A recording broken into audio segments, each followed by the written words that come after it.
Hai semua, manfaat minyak bumi memang sangatlah banyak. Beberapa produk yang sering digunakan oleh masyarakat berasal dari olahan minyak bumi. Minyak bumi ini bisa didapatkan di bawah lapisan bumi, baik di darat maupun di bawah permukaan laut. Penggalian minyak bumi ini kebanyakan membutuhkan berbagai macam alat berat. Dan jika sudah berhasil diambil, maka tahapan selanjutnya ialah proses pengolahan yang menghasilkan berbagai bentuk manfaat yang berbeda. Dan berikut ini adalah proses singkat pengeboran minyak dan gas di bawah laut. Minyak pertama kali ditemukan oleh bangsa Cina pada tahun 347 setelah Masehi. Dengan bermodalkan bambu, mereka ini mampu mengebor hingga kedalaman lebih dari 243 meter dan mendapatkan minyak untuk pertama kalinya. Sedangkan di benua Amerika, berhasil membangun pengeboran migas pertama di Ontario, Kanada pada tahun 1858. Kemudian pada tahun 1920 sampai 1940, perkembangan dunia migas mengalami kemajuan pesat, yaitu dimulainya pengeboran offshore atau lepas pantai. Dan pada tahun 1981, pertama kalinya sumur migas offshore dibor dengan bentuk horizontal dan berkembang terus sampai saat ini. Minyak bumi dihasilkan dari matinya hewan dan tumbuhan yang terkubur di lapisan pasir dan bebatuan.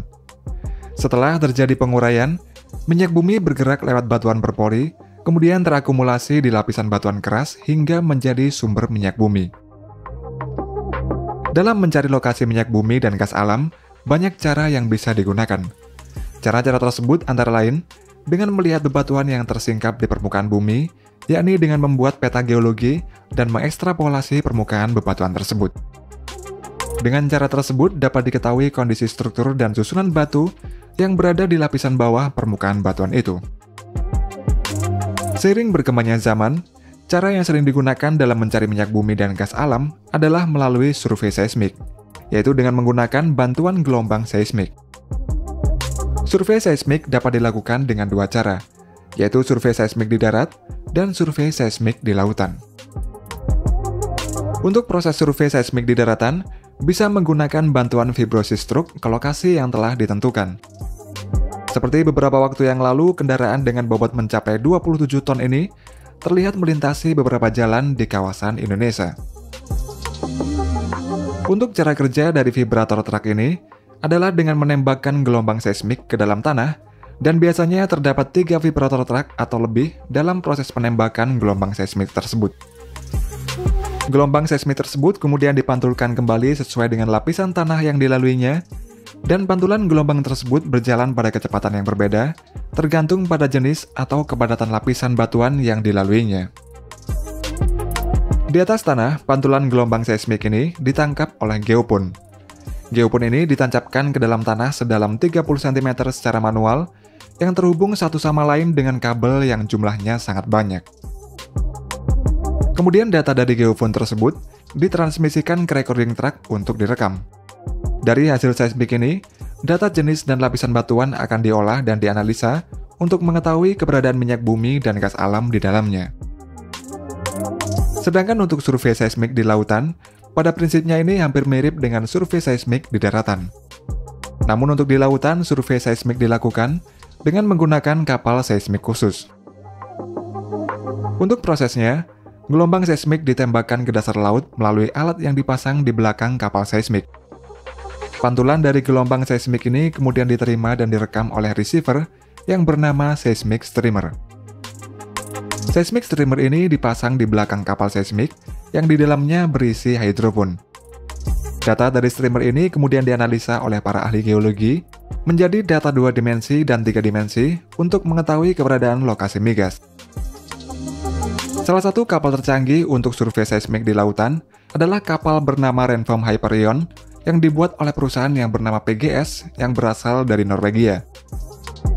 Kapal seismik ini dirancang untuk dapat bekerja pada kondisi yang paling ekstrim sekalipun, kemudian memiliki kapasitas untuk menarik streamer lebih banyak dibandingkan kapal seismik lainnya. Setelah lokasi minyak bumi dan gas alam telah ditentukan, pada area yang akan dilakukan pengeboran, kemudian didatangkan drilling rig atau rig pengeboran. Untuk rig di darat memiliki bentuk yang berbeda dengan rig di laut, namun memiliki prinsip kerja yang sama, yakni untuk menarik serta untuk menurunkan pipa pengeboran ke dalam sumur migas. Untuk di lautan, rig pengeboran bisa berupa drilling ship, submersible rig, jack-up rig, dan masih banyak lagi. Proses pertama dalam pengeboran migas yaitu spud in, yakni dengan menancapkan casing atau tabung besi ke dasar lautan menggunakan drill pipe. Setelah casing tertancap, pada kedalaman yang telah ditentukan, drill pipe kemudian dilepaskan. Setelah itu, drill bit akan dimasukkan ke dalam casing tersebut. Drill bit kemudian mulai menggali ke dasar laut. Drill bit ini terhubung dengan drill pipe, dan ketika drill bit ini sedang menggali, mud atau lumpur dipompa ke bawah melalui nozzle pada drill bit. Lumpur ini kemudian balik ke atas melalui lubang antara drill bit dengan lubang yang digalinya, dan mud ini berfungsi untuk mengangkat serpihan-serpihan material hasil pengeboran. Selain itu, mud ini juga berfungsi sebagai pelumas drill bit agar tetap dingin, serta menjaga tekanan di dalam dan di luar sumur pengeboran. Setelah mencapai kedalaman tertentu, drill bit kemudian diangkat ke atas, lalu casing berukuran lebih kecil dimasukkan ke dalam sumur pengeboran.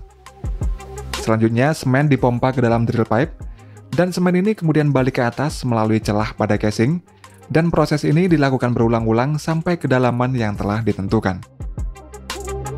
Semen yang dimasukkan itu berfungsi agar struktur sumur pengeboran ini kuat dan tidak mudah runtuh saat dilanjutkan untuk pengeboran kembali. Dan semakin dalam pengeboran, maka tekanan di dalam bumi juga semakin tinggi. Untuk itulah sebuah blowout preventer atau disebut juga dengan BOP dipasang di atas kepala sumur. BOP merupakan sebuah struktur yang terdiri dari katup-katup besar yang berfungsi untuk mengontrol dan memantau sumur dari semburan minyak mentah atau gas alam yang tidak terkendali. Pada BOP ini terdapat pipa yang disebut dengan riser. Riser ini menghubungkan antara rig dan sumur melalui BOP. Setelah BOP terpasang, proses pengeboran dilanjutkan kembali dengan memasukkan drill bit ke dalam sumur melalui pipa riser. Pada saat pengeboran migas, arah pengeboran tidak selamanya vertikal. Terkadang pengeboran horizontal perlu dilakukan jika reservoir migas berbentuk tipis tetapi luas. Pada kedalaman tertentu, sudut pengeboran akan berbelok pada titik kick-off point, lalu mengarah ke lokasi lain. Sehingga pengeboran yang dilakukan ini akan membentuk seperti sebuah kurva melengkung, dan pengeboran horizontal ini dapat berlanjut hingga kedalaman 1.500 sampai 3.000 meter. Ketika sudah mencapai kedalaman pengeboran yang telah ditentukan, sebuah alat pengukur dimasukkan ke dalam sumur tersebut untuk mendeteksi keberadaan migas. Setelah pengeboran selesai, maka sumur perlu dipersiapkan untuk diproduksikan atau disebut juga dengan well completion. Berdasarkan lapisan batuan dan kondisi reservoir, terdapat beberapa jenis well completion, diantaranya adalah open hole completion dan perforated completion. Pada open hole, casing dipasang hanya sampai puncak formasi produktif, dengan demikian aliran minyak dan gas dapat langsung masuk ke dalam sumur tanpa halangan. Sedangkan pada perforated completion, casing ditutup dengan semen dan dilanjutkan untuk proses perforasi. Perforasi adalah proses melubangi lapisan semen sumur untuk membuka jalur minyak bumi dan gas alam dari reservoir menuju ke jalur produksi. Untuk prosesnya, perforating gun akan dimasukkan ke dalam casing, dan perforating gun tersebut kemudian ditembakkan secara elektrik untuk melubangi sumur pengeboran. Sehingga minyak bumi dan gas alam yang terjebak akan keluar dari reservoir menuju ke sumur pengeboran. Kemudian di atas sumur pengeboran dipasang Christmas tree, yaitu rangkaian katup-katup pada kepala sumur yang berfungsi untuk mengendalikan tekanan di dalam sumur dan kecepatan aliran fluida ke permukaan tanah. Dan setelah itu, minyak bumi dan gas alam yang keluar dari sumur pengeboran akan dialirkan menuju jaringan pipa untuk proses pengolahan selanjutnya.